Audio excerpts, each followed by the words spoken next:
Hey everyone, I'm Shakira Johnson. I got Byron Davis and Joe Jackson with me to talk about being Black in corporate. We're gonna just jump into this episode so that way we can dive into this in honor of Black History Month. All right, so I want to go ahead and ask everybody's opinion on their experience of what is it like being Black in corporate. Who want to start? Um, yeah, you go ahead, That's a Byron. loaded question. That's a loaded That's question. Uh, I don't know. I feel like being black in corporate is a lot of different experiences, a lot of different facets for different people. For me, it's standing out, persevering, setting the standard expectation of what black excellence looks like, um, and just aspiring to be better and to allow more access to people that look like me and people of the same likeness, essentially. Like it's standing out, but also feeling siloed in some instances. Um, but I mean, like anything else, I wouldn't change it for the world, to be honest. Exactly, exactly. I definitely want to just piggyback off of the silo, but at the same time, I don't know. Like, I kind of feel like it's almost like having like a secret identity, almost like, you know, I like to be a little bit delusional about it. It's kind of like being a superhero. Like, we have our own secret society. like Hmm. like we go all over in our corners and we have our own little you know like moments, and that's always what we call them. And then whenever we're out in public, we put on our professional uniforms, like our outfits, and then we go do what we have to do. We perform. So it's definitely, like, I think, just like you were saying, just another facet of black excellence almost. So for sure. Hmm.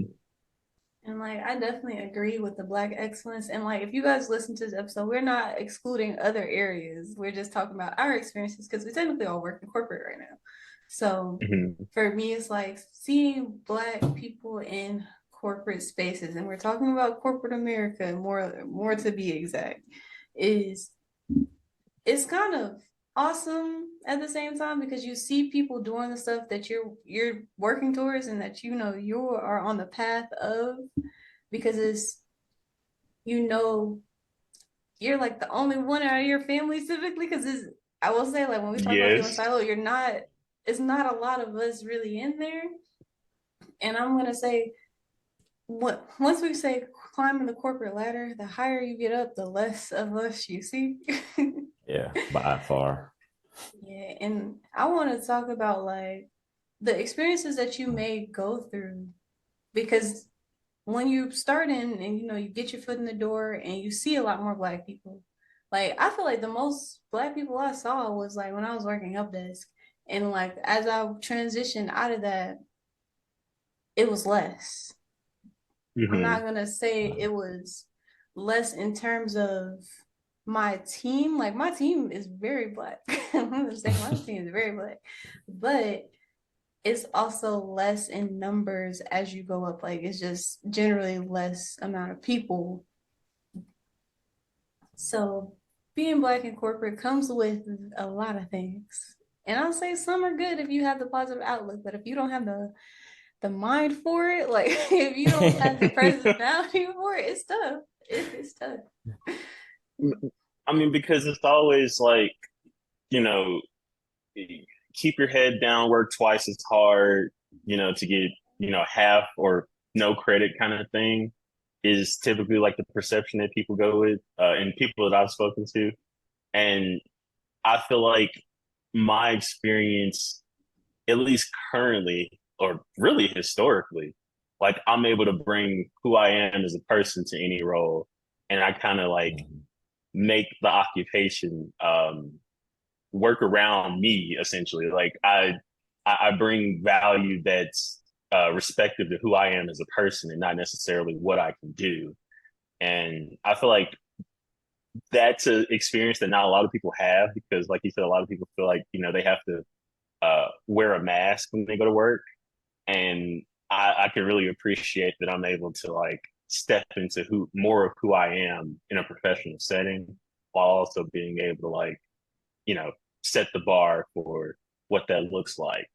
Um, and yeah, it's kind of crazy because even looking at some of the stuff that we've talked about in the past, like it's you can't make this up. Like you have to experience it and go through it, and like just some things are just like you said, we have our own way of communicating, our own way of like, understanding and accepting nuance.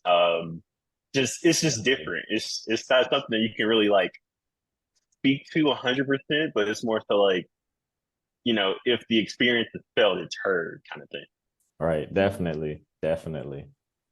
It's like looking across the room, you see that one black person, and y'all do the head nod. It's like, I Yeah. see you. And one thing that I do notice is like when there are a few of us, it feels like sometimes it's easier to connect with them because it's like you don't Hmm. want to go through the journey. Nobody really wants to go through a journey alone. Mhm. And Hmm. it's like you're here experiencing what I'm experiencing. Let's talk about it. And I want to point out something that you mentioned, like you're able to show up in the place that you work and like make it work around you. Hmm. And I feel like that's such a shift because when I was like more so using LinkedIn and like really getting comfortable with who I am as a person, wearing my hair out and doing all this stuff, when I was networking with people and I noticed a lot of women like the straight hair, the dress to corporate nons in the business suit and all of that stuff. It's just like Yeah, the that's not. briefcase with nothing in it. Like, yeah. And then I get advice from some of the older people. They always give Hmm. me the make sure you look presentable. Make sure, and I'm gonna say Yes, it's the just for the European standards of presentable. It's just yes, like just for the job that you want, not the job that you have. And it's like I should be able to dress how I want as long as I'm able to do what I need to do. And it's funny that you say the thing about your hair because I was so afraid to like get my hair braided and then be on camera with my hair braided, like because I've never gotten my hair braided, as you know, but it's like it was still weird and strange to me, especially like hearing people point it out, and then it's like they're not like, oh, your hair is whatever, and being mistaken for another black person on the team. Like it's just little, like you said, microaggressions or nuances that just happen, and like you just are adapting to rolling with the punches kind of thing. Um, Almost to the point where like it's normal, like we're normalized to it. It's just something that happens, and it's just you know people doing what people do essentially. got to get used to the fact that they haven't seen it as much. Like it's still a new thing. I change my hair Hmm. pretty often. Like when I was working at Home Depot on their help desk and I got to work like 12 hours and I had multiple days off during the week and stuff like that, I was changing my hair literally every time. I come into the office with a new hairstyle. It was just, and doing my hair is something that's like therapeutic for me. So it's just, if I have the time to do this, I'm in a better hair headspace and all of that stuff. So coming into the office and seeing like, wow, it's different. Are you the person we hired? It's just, it's very, you gotta, I don't want to say you get used to it, but sometimes you do have to explain it. It's like if you don't never Hmm. explain it to somebody, they're never going to get it. Yeah, definitely. I feel like you can even explain it to them, but unless like you were able to capture it and package it of how it was and then show it to them, like they still never like feel where you're coming from, to be honest. Like and I've only said it because I've had it happen. Like I've had it happen in my time being employed professionally in general. For example, I'd ask a question about, oh, what is the company's plans or the team's plans for, Black History Month? Um, and it was responded to by a manager, oh, well, we already had Martin Luther King Day. And I was like, I don't, that's not even in Nuts. February. Yeah. but it's not even like that was a one-on-one conversation. That was a conversation in front of the team, and so it's like it was crazy. It was crazy to say the least. But it's like you can't make this up. Like it sounds like fiction almost. Like but you know, and he felt Yeah. bad about it. Like don't get me wrong. Like and he was conscious of it after the fact, and other people in the meeting tried to like save him from like actually, Byron, I'll look into that for you and let you know, kind of thing. Uh, Yeah.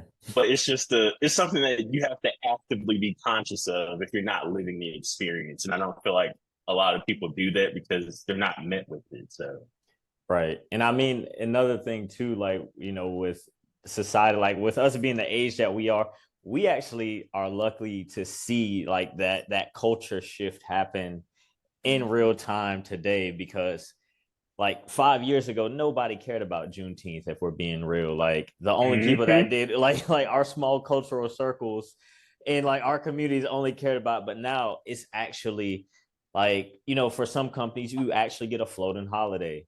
So you know what I mean? Mm-hmm. Like them actually having these discussions in these spaces, and like us as a community now having like room to say for ourselves, like these are some of the things that we kind of like deserve to hold like sacred to ourselves. You know what I mean? Like we have all of these other holidays, all of these other like, historical figures and events that completely get overlooked just because like our history is supposed to be part of like, what's taught in schools as the nation's history. And it's like there's a complete like cultural undertone that's just being completely forgotten, and like not even just in education but in the corporate space as well. And now with the people who are older than us, who are in management, who have like existed like well before this, when they're Mm-hmm. sitting here and we have to talk to them, they're like, like this is a whole new era for them. So they're just completely blindsided by the idea of having like cultural diversity and initiatives Mm-hmm. put in their face. So it's a definitely like a crazy experience living in it. You know what I mean? Yeah, and Yeah. I'm glad that there are like the people when you mentioned the people in management, they got to see that it wasn't normalized to talk about these type of things. Like you leave that stuff at home, you don't bring that stuff into the office. Like it's no, they don't need to know. You go to work and go home. So it's like now is the door is really opening, and I like to say that their minds are changing, as in the stuff that they've had to suppress for so long is finally like opening up and coming out, and it feels good. Like it's rough. Like there's definitely gonna be Right. those rough patches where you're still trying to figure it out, but Mm-hmm. change doesn't come without that. Like you can't have change without the struggle in the middle, the obstacles to overcome. So I'm enjoying the open, platform that at least I've seen and experienced where I'm okay to show up like this. And let me Mm-hmm. Right. say in tech, like in tech, we all kind of know that the attire, the dressing, like however you dress is a little more relaxed in other places. Like if you go to like sales, they're in business suits. They're dressed up. They're making sure that they look great because they're going to other places. They're trying to look very professional. Tech is so laid back sometimes, and I'm just like, hey, our coworker could show up in, t-shirt and some shorts, and we'd be all right. Nobody cared. No, nobody Mm-hmm. cared. Exactly. Yeah. So it's just like the idea with like being black in tech. Oh, I've noticed this. If there are more black people at your job, some of you guys that might have been in the office might not go to office, or do you feel more pressure to dress up versus if it was only like other races there? I don't. I feel like I put that pressure on myself, where I really more so hear my mom in the background of like, I can't believe you're going out the house looking like that kind of thing. Because there's always been this expectation of being presentable in spaces that you're foreign to. Mm-hmm. Because people tend to take that as your first impression, and like that's who you are by what you dress as. Um, Mhm. but I feel like if you ever catch me at work in like comfortable attire, it just goes to show how comfortable I am at work.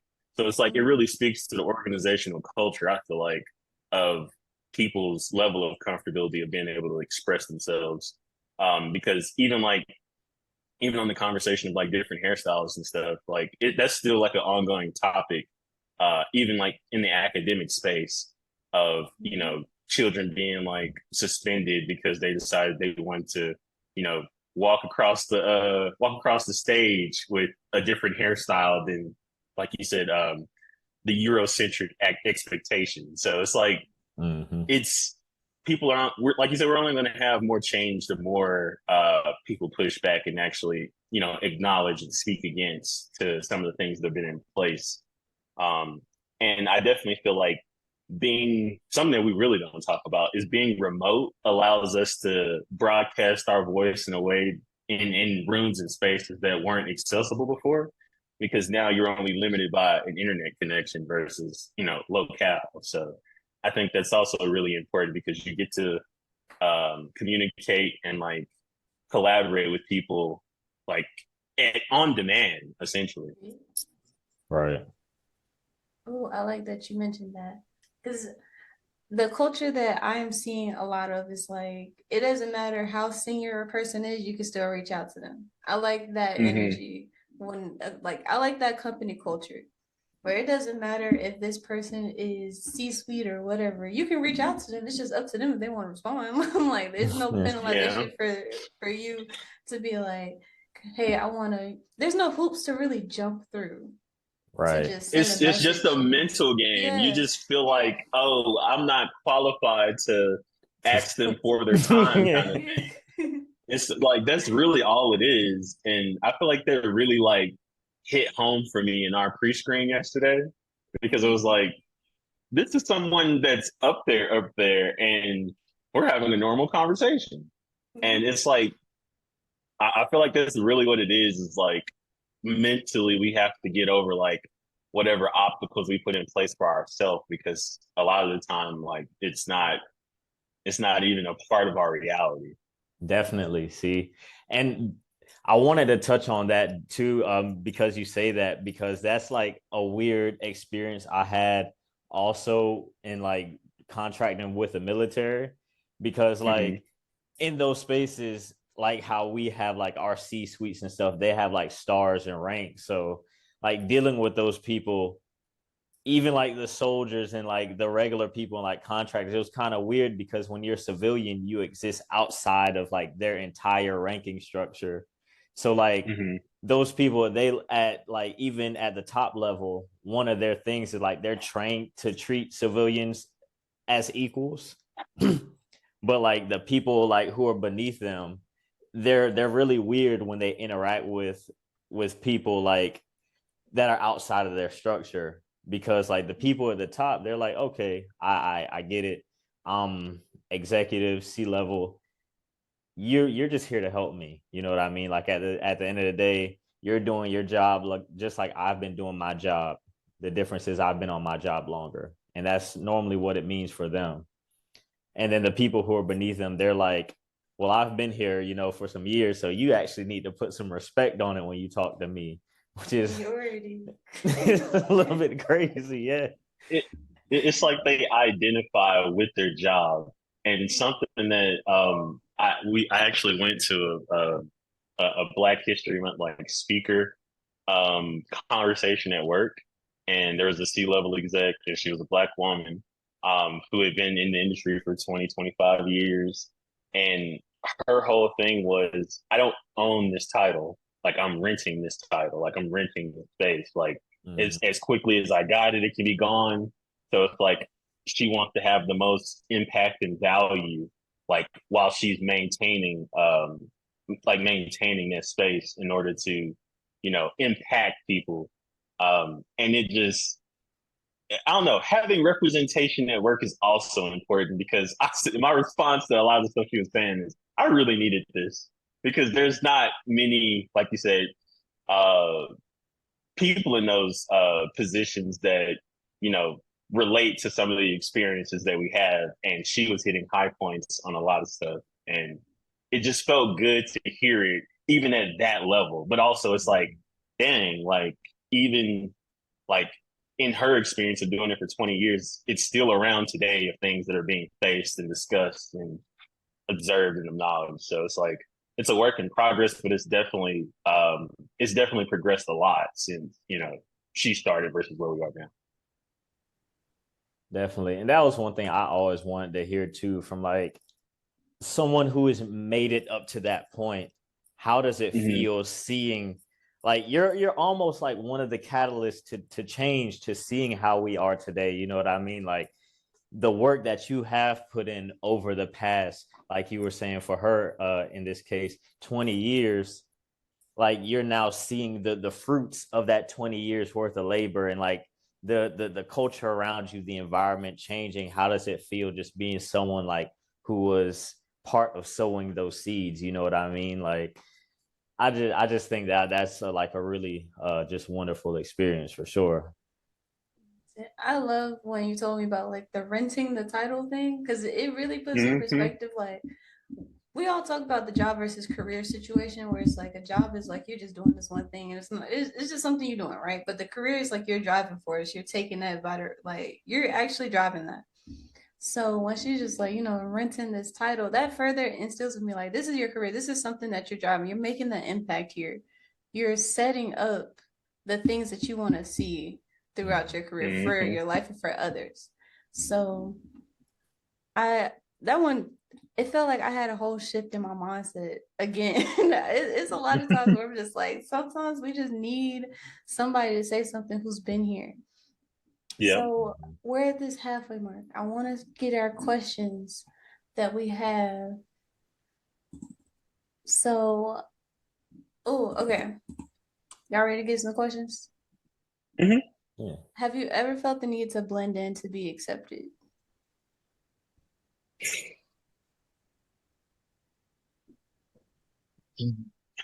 There's been an instance, yes, um, only because it was still new to me.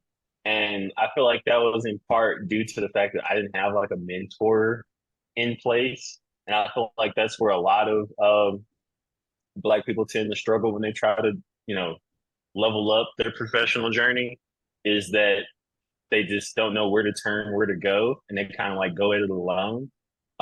Which is why I feel like it's important to highlight like how far mentorship goes, but that goes into a whole different conversation about gatekeeping, and some people don't want to see you do better than them. And it's a whole separate conversation. But yes, I do feel like I've had to blend in spaces where I was like one of two Black people, you know, in the facility at a given time, and it was more of a, like I said, siloed situation of if I need help, I'll ask versus, you know, if it was a different intern, it'd be, you know, what can we help you with? What can we do to make this experience easier and all this other stuff. Um, so yeah, it was definitely weird. But yes. Definitely. And I kind of shared that same experience. But more so with like I was telling you all a little earlier with like the age thing. Like Mm-hmm. being younger, I definitely, felt like I always had to blend in like with the age of like my older coworkers, because whenever I like would do things with confidence or something that they like would question or like be stopped on, they kind of look to someone to have some sort of like, I guess, like superlative trait other than theirs. You know what I mean? Mm-hmm. To kind of like lead them, because they always look to say like, can I really trust this person and what they're saying? So I definitely have always felt like I needed to blend in as far as like other traits and qualities that I didn't have to try to get like a little bit more of a I guess like leadership authority or like a voice. So definitely, It's yeah. almost like you had to have the backing of someone else just for your, you know, your point to be validated, kind of thing. Like, Mm. Exactly, yeah. I've more so experienced this like during interview processes. Like I have going through interviews, I've definitely got like a lot of feedback from, mentors and stuff like that. where they tell you, don't be afraid to be the only one, show up how you're gonna show up, like be there. But it's like when you finally get into the real world and try to do this stuff, it's like there's a template. Mm-hmm. It's like a cookie cutter thing that other places are expecting, Black people to be in order to make it through the Yeah. door. It's like, are Yeah. you like the other Black people that we have in here already? Like that's Right. what it becomes. So, and it was like I realized that with some of the interviews, and you know how you get that energy, it's like this isn't for me. Like this is not Mm-hmm. for me at all. So after going through all of that and just they offer you stuff and you're just like, I can't. You could tell I can't be myself here. I can't be open here. It's not what I want. Mm-hmm. So typically, if I just needed the job, I guess I just put on a hat for a minute. But after that, I just like it's not even worth it. Just go somewhere where you're actually welcome, basically. Yeah. It's like you have to make the most of the situation. Mm-hmm. Ooh, man, it get rough. It's just like I gotta go. It does. Yeah. I think oh, sorry, I didn't mean to cut you off. Go ahead. No, go ahead. Go ahead. I was about to say, I think one of those things, especially like since the pandemic came around and all these like virtual meetings and interviews became a thing, like when they see certain people's names pop up, or like when they're like expecting it to just be like a group interview, and then it pops up and they're like, they see one of the community on the other side of the screen. They're like, okay,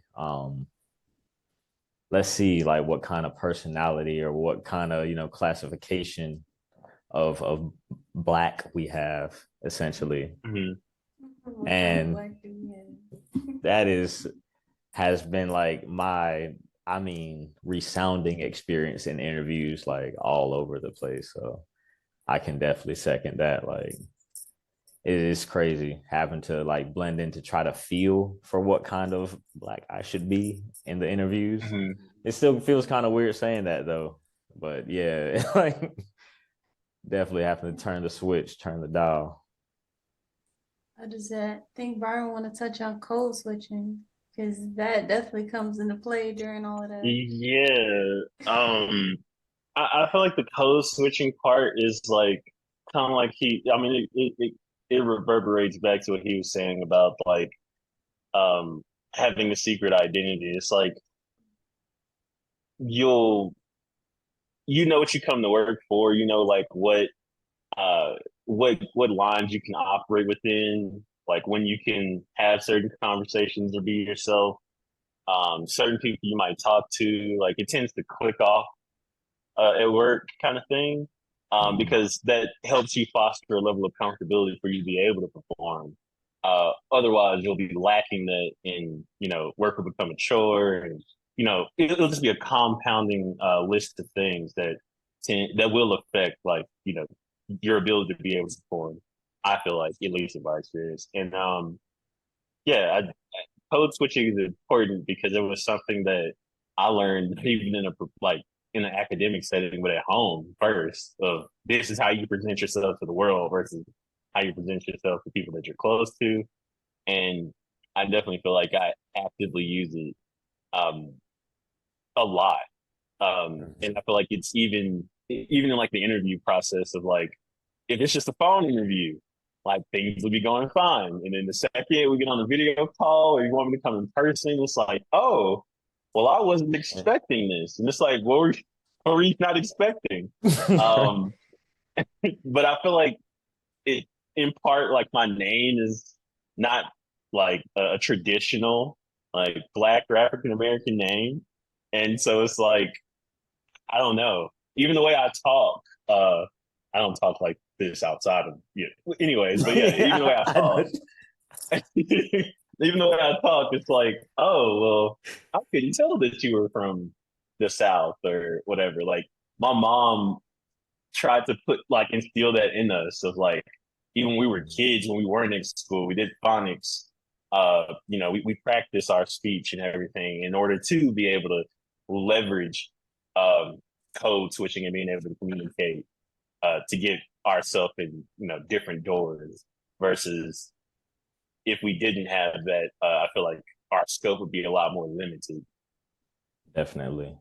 And one of the things that like with that code switching too, like when you peel it off just a little bit and like you see like the reactions of those like in the audience, you're like, okay, Yeah. like I gotta remember, I still do need this to code switch. Like we're still in this corporate space, and Yeah. like everybody does have like that little bit of fear of like, oh, this person isn't like professional and clear cut, like, and everything I see from them in person is who they are. Like, everyone has that fear of who they are on the other side of it. So I definitely Mm-hmm. also feel like it's like you have to code switch, you know what I mean? Like it's how you operate and function in the space, because you really don't know anyone outside of work, you know what I mean? Like you all come there to get a check for most of everyone there, and everyone Mm-hmm. else is like you don't know them outside of it. So I feel like that's necessary. But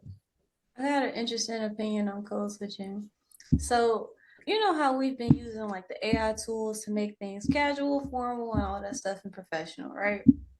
I just feel like there's a time and a place for certain stuff. Like the workplace is technically a professional environment. Your home is like, your more casual environment. Like think about school as an educational scholarly environment.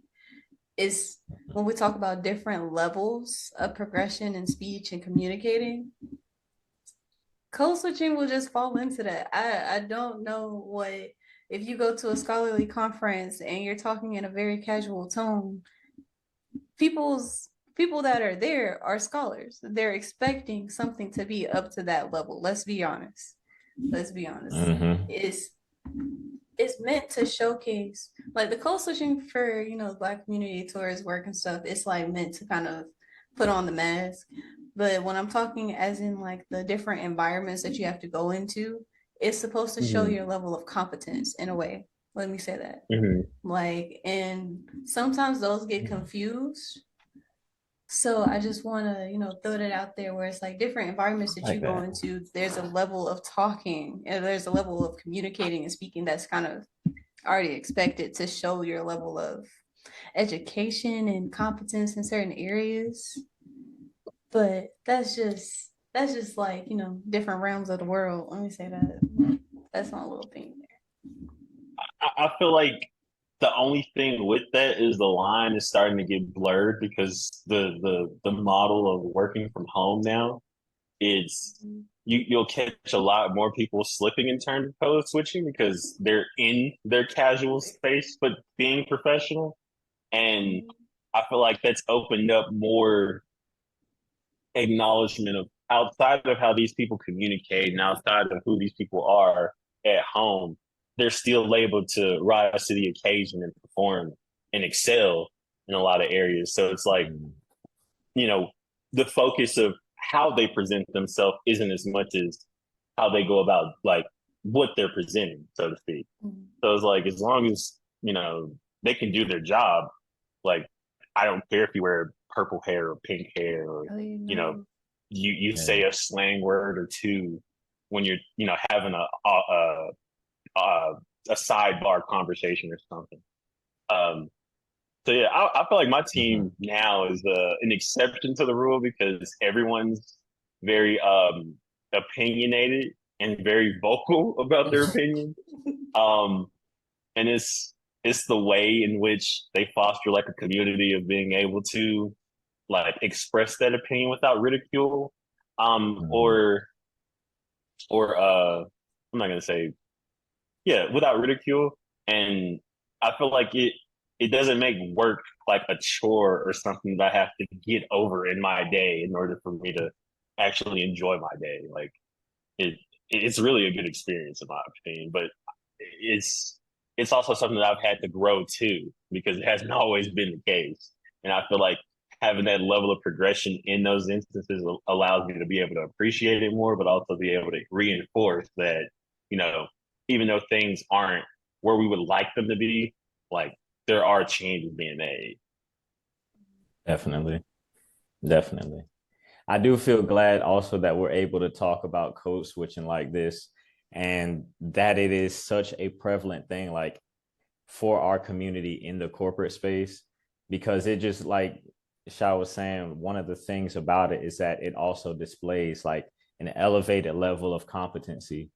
Because when we're in these spaces and like a lot of the societal attributations to our culture, when they see us dial back a little bit of the code switching and we start throwing in the y'alls and we have all the draws, they automatically think that like our intelligence is a little bit less.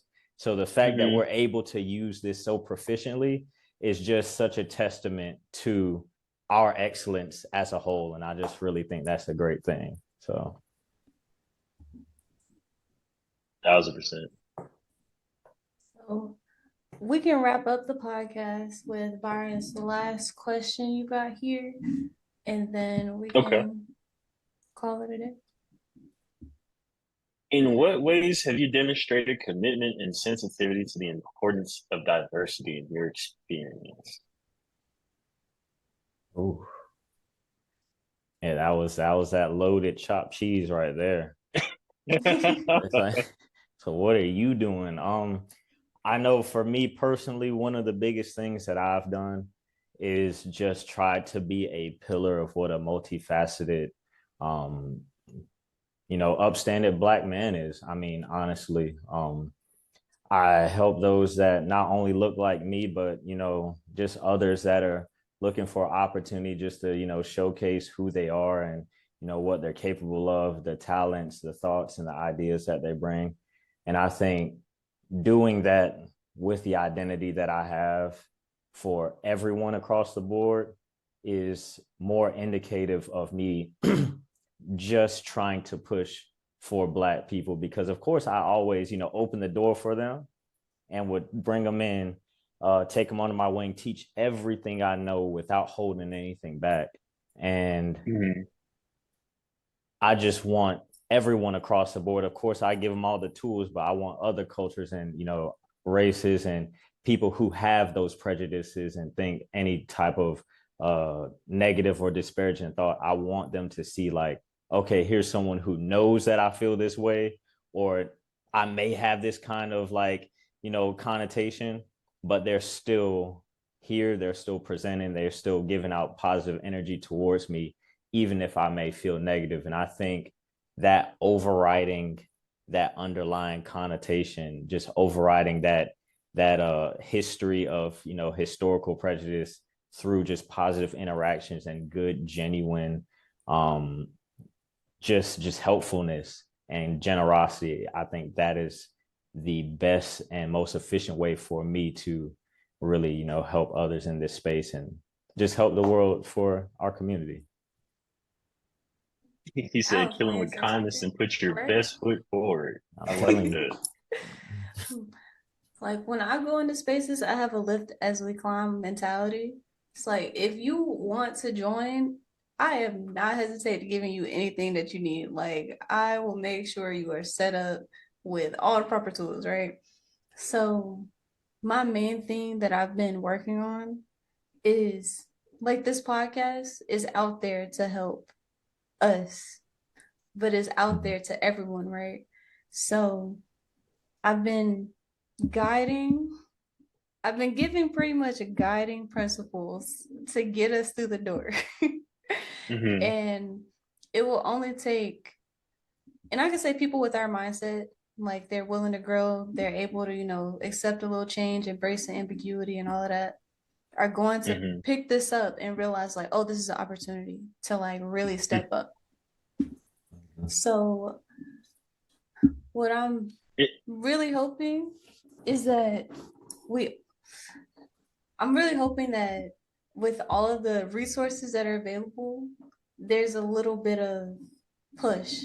I'm there to be the push. Like I'm an older sibling of, I feel like a million other kids. Okay, like I have a lot of siblings. So in my previous experience with this, I kind of always look at like, I'm gonna learn from the people who are there, and I'm going to share. Like Byron said, there is no gatekeeping. There isn't. I'm gonna make sure like you come to ask me anything, I'm not holding back nothing. Oh. Mm-hmm. They lift as they Um, climb. I'll s- I'll say that in my experience, I feel like this, like ever since taking on co-host, it's definitely helped me like package the value that I want to like give people. I just didn't have a medium to do it. So I actually was like, a guest on the podcast at first a couple of times before, going on as co-host, and it's been I feel like a marveling experience to be able to like put something out that people can digest because I never worry about will this find its target audience because I feel like the target audience will find it because they're of like minds. And I've always been the kind of person that will do my own like sifting and research to find like value that aligns with like my expectation of what I'm looking for. And I feel like how I feel like it'll definitely impart its own way of value, but at the same time, like outside of this, I want to have more of an active involvement in kids that kind of grew up in the same spaces that I did, of like country town. Not many of my I can count on one hand how many people in my family went to college, let alone how many people graduated high school. Um, who didn't have kids before they graduated, who you know climbed the corporate ladder. It's probably even less than that. And typically, like the de facto thing is either enroll in the military or be good at sports. So I kind of want to like set myself up to be like a pillar of resourcefulness um, for those small town country folks that want to do something different because that in and of itself, I haven't went home to like the Delta of Mississippi in God knows how long, but like that in and of itself is like the opportunities, the scope, the what can I be and what will drive me to excel and be the best I can be.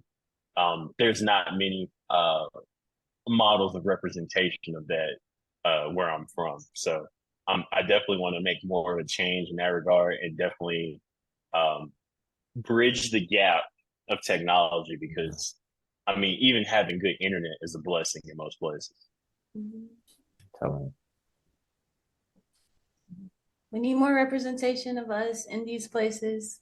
It's like, as we know, we have a lot of creative ideas. We come up with a lot of things, but things are not owned by us or not done by us, it takes away from our credit.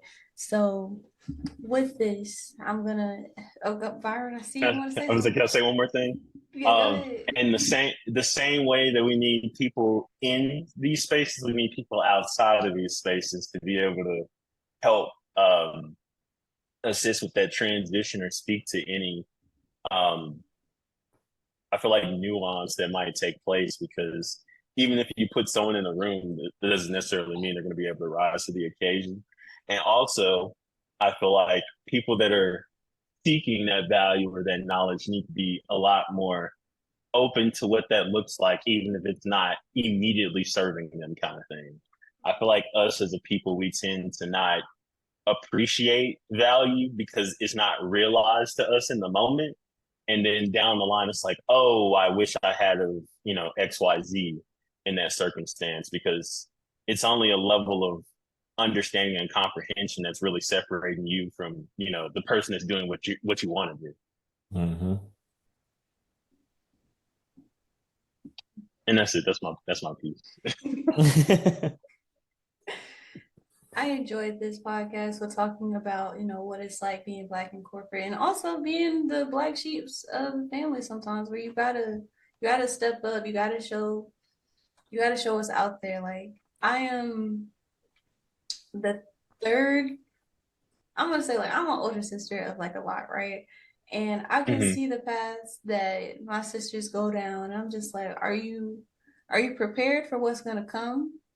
Or do you want like this certain type of lifestyle? Because honestly, I'm a go getter. I will find anybody who's doing something I want to do. I'm not gonna lie, I will. And I want to make sure that And the thing is, I find these people and I talk to them because they've done it and I need lessons learned. I'm not one of those where it's like, yes, you can do it by yourself, but you don't really get far. You get way farther doing stuff together with people, okay? So Hmm. I just want to preach that message and show, like, for one, my siblings, that it's possible to get to where you want to be. It's very Mm-hmm. possible. You can go anywhere you want to go. You can figure out anything. You just have to be in the mindset to do it. And I'm gonna say legally and right stuff, like, good moral stuff. Okay. Right. Yeah. Like, you can really begin to, like, highlight where you want your life to be. That's why I talk about, future stuff. Seeing the long term can help you, like, really figure out what you want to do in the short term.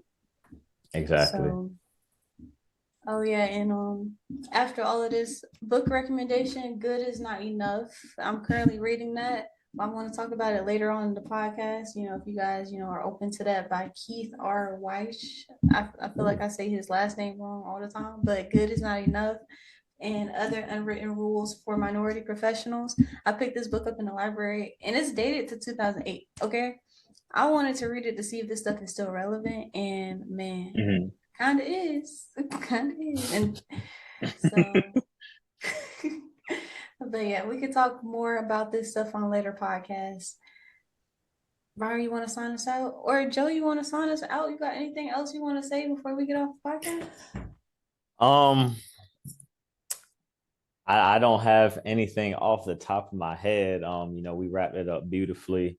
The one thing I did want to say, I guess, because you were touching on it, you and Byron both, about, bridging that gap and, making sure that we remind ourselves and those around us that we're more capable than, society will, let us off to be. Like, they tell you that, all this stuff is lofty, being engineers, like people who created the bridges, people who created monuments, all that started off with one person. So, you know, don't forget that you can really do whatever you want to do.